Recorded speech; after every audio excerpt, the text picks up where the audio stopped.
Hi குட்டீஸ். குரங்குக்கு கிடைத்த பன்னீர் மலர் அப்படிங்கிற ஒரு கதையை தான் இன்றைக்கி நம்ம பார்க்க போகிறோம். ஒரு காட்டில் ஒரு குரங்கு வாழ்ந்துட்டு இருந்துதான். அது எப்பயும் தனியாகவே இருக்குமா, ரொம்ப சேடாகவே இருக்குமா. அதுக்கு மட்டும் ஃப்ரெண்ட்ஸ் யாருமே இல்லைன்னு சொல்லிட்டு மற்ற விலங்குகள்லாம் ஒன்றா சேர்ந்து விளாடும்போது இந்த மாதிரி நமக்கும் ஃப்ரெண்ட்ஸ் இருந்தால் ஜாலியாக இருக்குமேன்னு சொல்லி யோசிச்சிட்ருக்கோமா. ஒரு நாள் அந்த குரங்கு நடந்து போயிட்டுருக்கும்போது பன்னீர் மலர்னு ஒரு பூ பூத்துச்சான். ரொம்ப க்ளோவிங்காக, செம்ம வாசனையாக, ரொம்ப அழகாக இருந்துச்சான் அந்த பூ பார்க்குறதுக்கே. அதை பார்த்து அந்த குரங்கு ரொம்ப எக்ஸைட் ஆச்சான். பார்த்தா அந்த பூ அதுக்கிட்ட பேசிச்சான். அதை பார்த்து அந்த குரங்குக்கு இன்னும் ரொம்ப ஆச்சரியமாயிடுச்சான்.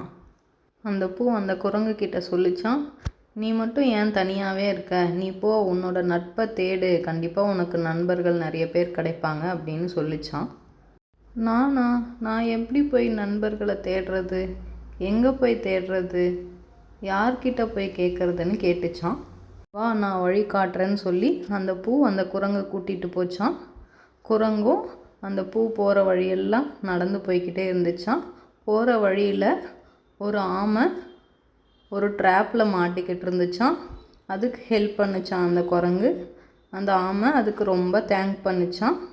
அதே மாதிரி ஆபத்தில் இருந்த ஒரு மானையும் அந்த குரங்கு காப்பாற்றி விட்டுச்சான். எல்லாரும் சேர்ந்து ரொம்ப ஜாலியாக நடந்து போயிட்டு இருந்தாங்களாம்.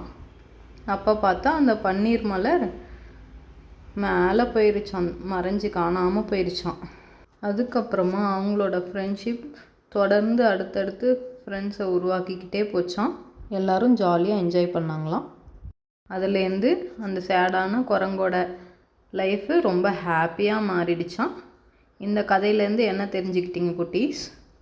ஃப்ரெண்ட்ஸ்லாம் தானாக வரமாட்டாங்க, நம்ம தான் போய் ஃப்ரெண்ட்ஸை தேடணும், நம்ம எல்லாருக்கும் ஹெல்ப் பண்ணணும். ஃப்ரெண்ட்ஸாக எல்லோரும் சேர்ந்து இருந்தால் தான் ரொம்ப ஹாப்பியாக இருக்கும் அப்படிங்கிறதெல்லாம் தெரிஞ்சுக்கிட்டிங்களா? நீங்களும் தனியாக இருந்தீங்கன்னா ஃபோனோ இல்லை டிவியோ தான் பார்க்க தோணும். டாய்ஸ் வச்சு விளாட்னாலுமே தனியாக விளாடும்போது அந்த அளவுக்கு இன்ட்ரெஸ்டிங்காக இருக்காது. ஒரு 4 ஃப்ரெண்ட்ஸோடு சேர்ந்து விளாடி பாருங்கள், அது ரொம்ப இன்ட்ரெஸ்டிங்காக இருக்கும். அடுத்து இன்னும் ஒரு சூப்பரான கதையோடு உங்களை மீட் பண்ணுறேன். பாய்.